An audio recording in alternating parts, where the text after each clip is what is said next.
Age of Donald Trump, maybe we're getting used to international politics delivering the unexpected. Nonetheless, the political career of my guest today is still breathtakingly bizarre. Mixheil Saakashvili served 2 terms as president of Georgia. He then abandoned his home country to take citizenship in Ukraine, serving as a regional governor until he fell out spectacularly with the Ukrainian president. Now he's been stripped of Ukrainian citizenship and is stateless. So is this the end of Mixheil Saakashvili's political career?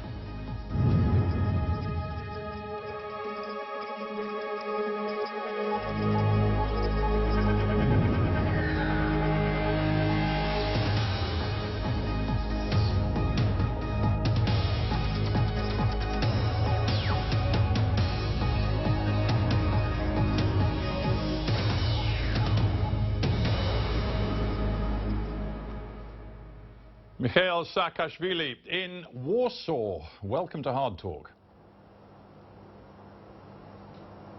Thank you for inviting me, Stephen.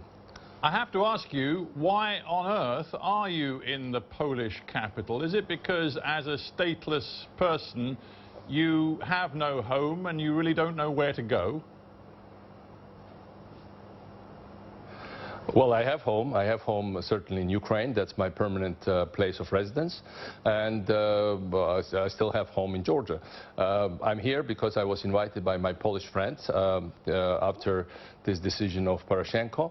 And I'm here because it's close to Ukraine, and because from here I'm planning my return to Ukraine, which I had announced that I would take place on 10th of September. And we need to deal with a number of organizational aspects of that, the whole enterprise. Well, yes, very polite way of putting it, organizational aspects. The truth is, if you go back to Ukraine on the 10th of September, as you say you will, I can only imagine you'll be detained as an illegal entrant into the country because you don't have any right to be in Ukraine. You've been stripped of your passport and your citizenship.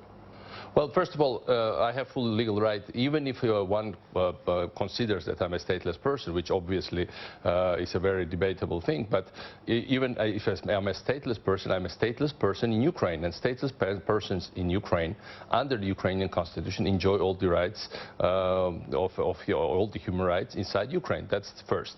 But second, it's the whole way how they did it, quite unprecedented. That I was on my private trip to the United States. President Poroshenko waited for me to leave, changed the commission, added their new members and more loyal to him, and without any prior notification, without any public hearings or any kind of hearings, in a very secret manner, they stripped me of citizenship in violation of Ukrainian constitution, in violation of 1961 Convention on reducing this. Yeah, the problem is you broke the rules. So it's illegal, and I'll go back to Ukraine to fight for my rights in the court. Well, yes, you might have your day in court, I suppose, but let's go through this by stages. Will you accept that you broke the rules? You didn't, when you signed all the forms, filled the forms in for Ukrainian citizenship, you didn't declare that you were under criminal investigation in Georgia, and you should have done according to Ukrainian law.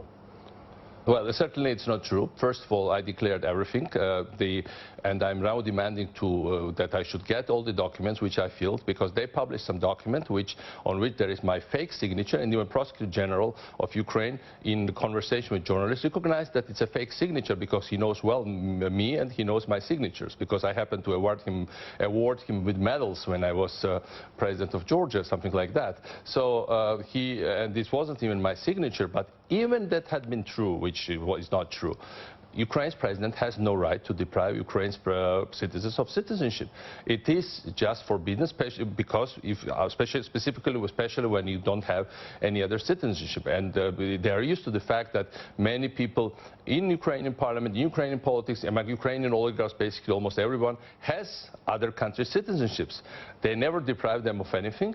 They just went after me because there was clearly political motivation. Okay, and it had nothing to do. And with regards to those so-called criminal cases in Georgia, with regards to those criminal cases in Georgia, let me finish that. Ukraine's Prosecutor General twice wrote back to Georgians prosecutors saying it's purely a political matter.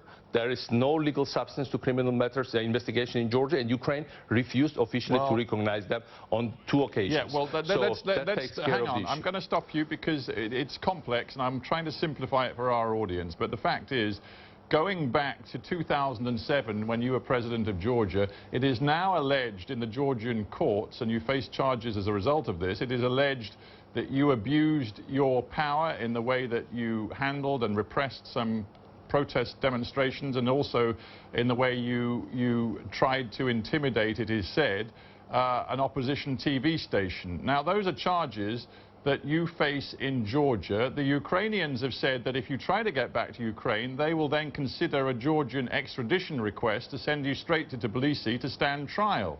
So why don't you just miss out the middleman, face the music, and go to Tbilisi and make your case before a court? Because I'm an active and very prominent Ukrainian politician. I'm a leader of a rapidly growing political party in Ukraine. I have lots of supporters in Ukraine, and I pledge Ukrainian people that will carry till the end the flag of the reforms, which I, together with other people, happen to symbolize there. That's first. Second, when you're talking about so-called charges, they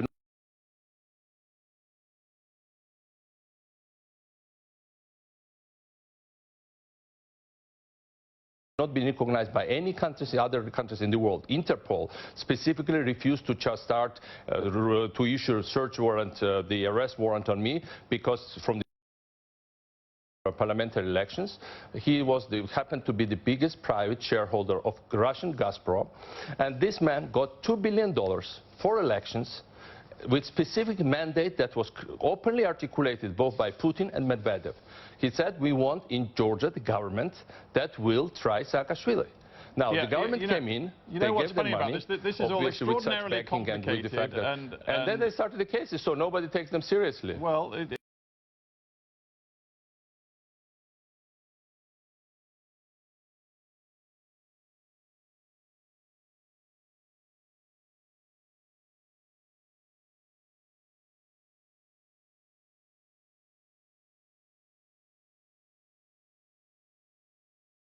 it's all very complicated. People might struggle to get a grip on this, but one thing that people will understand is the phrase, what goes around comes around. And this man that you describe as a Russian oligarch, but in fact, of course, has Georgian citizenship, Mr. Bidzina Ivanishvili, he has been your enemy for a number of years. When you were Premier of Georgia, you tried to strip him of his citizenship. And now here you sit as a man who's been stripped of his Ukrainian citizenship. You're a man who's played games in a very, very difficult region for a long time, and frankly, it's come back to bite you on the bum. Let me make it very clear. Ivanishvili lost his citizenship automatically because he got another country's citizenship, and that's how the law in Georgia is. But however, nobody has expelled him from the country, unlike what Poroshenko did against me. And second, we specifically changed law because he was back then leader of one of the biggest opposition parties, specially changed law for him and allowed foreign nationals from European Union, quite an exception, to run for elected office in Georgia. We specifically accommodated law to safeguard the democracy. So these are two radically different cases. I wish Poroshenko had done it. If Poroshenko does the same thing to me as I did to Ivanishvili, I would be more than happy. If he allows me into the country legally and allows me to run in the elections, then he can not even keep even if it's without citizenship. Right. So these are not the comparisons. We'll get to Ukrainian politics in just a second. I wasn't afraid of Ivanishvili as a competition. I never was afraid despite his money, and Poroshenko is afraid of me. And when you said, is it end of a political career of Saakashvili? No, I think it's end or beginning of the end of political career of not only President Poroshenko, who showed extreme weakness by doing that, extreme negligence of the law, and looks in the eyes of Ukrainians like a very, very bad, but also very weak politician, but also of the oligarchic system in Ukraine, which has been destroying Ukraine for the last 25 years. Yeah, this is very interesting because you now condemn Poroshenko, describe him as the friend friend of the oligarchs, a man who has completely failed Ukraine. Of course, he was your great friend. I mean, you were at college together. He was the man who invited you in 2015 to come to Ukraine, encouraged you to take citizenship, and then offered you the appointment as governor of the Odessa region. Have you paused for a moment of sort of self-reflection to wonder why Poroshenko now regards you as extremely bad news? Like so many other people in your career, you seem to have made an awful lot of enemies, and the most recent one, of course, is Mr. Poroshenko himself. Look, you were exact when you said that I studied in Ukraine. I spent altogether 13 years of my life in Ukraine, and I was not invited to Ukraine by Poroshenko. Basically, we came almost at the same time to study into Ukraine from other countries. He came from Moldova, I came from Georgia. Now, I was, as a student, part of the first Ukrainian revolution. Then I, together with leaders of first Maidan, was participating in organizing the first Maidan. I was there on the second Maidan, and I stayed after second Maidan, even if Yanukovych tried to do the same to me as Poroshenko is doing now, to declare me persona non grata. And that's so I'm essential part of Ukrainian landscape and history for the last at least 20-25 years. But you're not Ukrainian, you're Georgian. I am Georgian, I'm proud to be Georgian, but you know, there are so much intertwined stories of Georgians and Ukrainians. There were Ukrainians fighting for Georgia in the 90s against Russian aggression. There are hundreds of Georgian officers now on the front, on the Eastern Front. There are many people with Georgian origin in Ukrainian political spectrum, and there is a Ukrainian minister in Georgian government. So I mean, if you just talk about ethnicity, these countries are interconnected, and you are exactly right. I've got lots of enemies, but I would be very unhappy if oligarchs had considered me as their friend. Now, what we are getting in all these countries is that oligarchs took over, and you know, things are not as they look, because Georgia is controlled by one oligarch, Moldova is controlled by another, Ukraine is controlled by several oligarchs that control the entire government and more than 70% of Ukrainians' GDP. And then Western politicians come, shake hands of, in case of Moldova, Georgia, prime ministers, ministers, in case of Ukraine, of ministers, and then basically they are not what they are in fact, they are not in charge of the countries. Okay, so who is in charge of those countries are oligarchs. Let's stop pretending. Let's agree that hang on. I admit that. I need to ask you some questions or we won't get anywhere. Let's agree that you have lots of enemies in Ukraine. Sure. You call them oligarchs and kleptocrats. But the problem for you is that you went to Ukraine, and to Odessa in particular, saying you were going to root out corruption, you were going to clean up that region. You failed to do that because corruption clearly was still prevalent when you were there. And the problem is that many Ukrainians felt you weren't really focused on doing your job in Odessa. You were too busy playing politics in Kiev because you wanted the top job for yourself of Prime Minister. And to quote the actual Prime Minister, Mr. Yatsenyuk, at one particular stormy meeting with you, he said, and I'm quoting, "You are nothing but a traveling showman and a blabbermouth. You were invited into this country to promote reform, not to engage in politicking." That was your mistake. Look, I've been offered 3 times, on 3 occasions, by President Poroshenko to become Prime Minister of Ukraine, and I declined. And it's a well-known fact. I declined it because I thought that in present circumstances, when they just wanted me for facade, because that was the moment when I first became extremely popular in Ukraine, they thought they would sell it to their population as real reforms, while they had parliamentary majority which obviously didn't want the reforms. And when I went to, from the very beginning, you rightly said that I stood by Poroshenko's side. I don't regret it, because basically things were starting well. Things were starting well after Maidan. We adopted anti-corruption laws. We created National Anti-Corruption Bureau, and I was at the helms of creating that bureau together with the others. Lots of young, idealistic Ukrainians came to different positions into the government.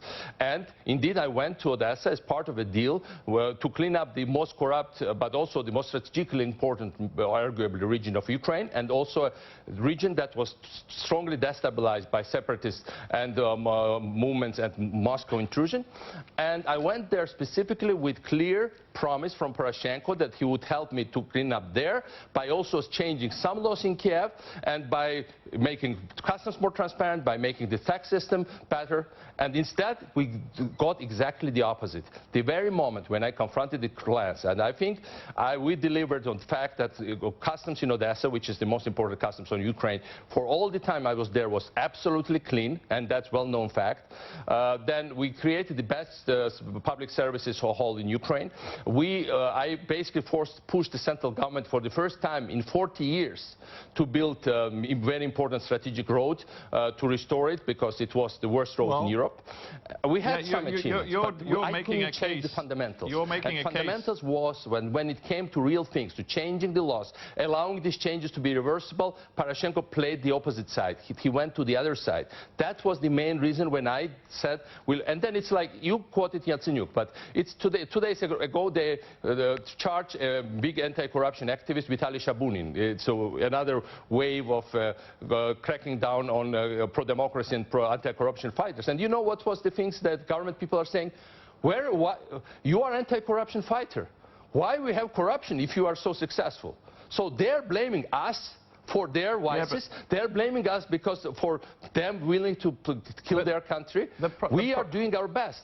These young Ukrainians are doing their best, and they turn around and say, we'll prosecute you, and by the way, you failed to tackle corruption issue. The problem is your narrative has a lot of holes in it, and one of your big holes is that you say you're Mr. Clean, you were going to clean out the stables in Ukraine, and Poroshenko stopped you, and he stopped you because he's frightened of you, because you and the political movement that you have founded in Ukraine, the movement of new forces, you say that Poroshenko is very frightened of it. Why would he be frightened? I'm sure you've seen the latest opinion polls. You and your party in Ukraine stand at the grand total of 2%. So why would Mr. Poroshenko be frightened of you now? No, these are two different things. These are two different things. Me, I'm still one of 1 or 3 or 4 or 5 most popular politicians in Ukraine. Nobody argues about that. I have very high recognition, and there are periods when I'm the most popular. There are periods that I'm third or fourth. I don't doubt, Mr. Saakashvili, you have high recognition. I'll grant you that. But whether you have popularity is another question altogether. Well, you can see the polls, and it's obviously I'm one of the most popular politicians in Ukraine. However, with political party, I create political party with almost total blockage of media, and basically the situation when you had the situation, and it was very obvious that, for instance, they registered absolutely the same under the same name, Ministry of Justice of Ukraine, registered another political party. Usual trick when they are afraid of somebody. And despite this thing, these young people are raising. But it's not just a matter of one party. I think overall in Ukraine there is a wave of all normal new generation of Ukrainians raising up. And my idea is I'm not asking for positions for myself. I see myself as an icebreaker. We need to allow these people to break through the hurdles that oligarchs had created. Now look, Ukraine is a world record holder for the lowest growth of GDP for the last 25 years. I'm right now in Poland. Poland and Ukraine started in the same conditions. And we look where Poland is now and where Ukraine had stayed. There are two essential differences between Poland and Ukraine. Poland has no oligarchs and Poland has no corruption. Ukraine is an amazing nation, amazing people, very talented, very hardworking, amazing resources. Arguably, they had much more resources, also human ones, from the very beginning than Poland. They were just very unlucky with their political class. And this political class showed its final face and ugly face now with this last moves, also against me, but also other activists. Do you, let's look at the bigger picture. Do you ever worry that in the course of your career, and I'm thinking about Georgia as well as Ukraine, you have sowed such chaos? I'm thinking, for example, of your decision to go to war with Vladimir Putin in 2008 in Georgia, and, of course, your decision now to essentially declare political war on President Poroshenko, whom you accuse of being a friend of crooks, bandits and oligarchs. Are you not concerned that in sowing this chaos in two crucial countries, first Georgia, then Ukraine, you're inadvertently doing the work of Vladimir Putin? Look, I think what Poroshenko did, this is exactly the best thing that he could give to Putin. Putin now has such a pleasure from this. He said that's the point to be proven. That's very unfortunate. Medvedev was the first foreign politician to respond to it and to respond to Poroshenko's move very positively, basically with great joy. And that's basically you don't need any extra proofs. But now look, what you said I saw the chaos in Georgia. Under my leadership, Georgia's GDP grew 4 times. Georgia went up from 127th place in terms of ease of doing business to being the number 9 in the world. We've been world's number 1 reformer for 5 or 6 years in a row of my leadership. We enjoyed double-digit growth, very substantial time of my leadership. Yeah, but you also went to war with Vladimir Putin. We created a new statehood, a very successful one, and role model for the entire region. That's why Ukrainians are supporting me. Well, you can quote GDP figures, and I accept the GDP improvement, but you can also point to the fact you took a risk. You thought you could stand up to Vladimir Putin, and you failed. You got involved in a conflict which you couldn't possibly win, and the consequences of that are still being felt in Georgia and Ukraine today. That's your legacy. Stephen, are you? Yeah, I've been on your show several times. Sometimes Russians say I'm crazy, but I think you know that I'm not crazy. I would not never be crazy to go and confront Russia. No. It's just like blaming Ukraine that Russians attacked them. It's blaming us that we attacked, that we had victim behavior, we got attacked. We got attacked because we were successful. But despite the Russian attack, Georgia withstood that back then, and basically the fastest development, strangely, but happened after 2008.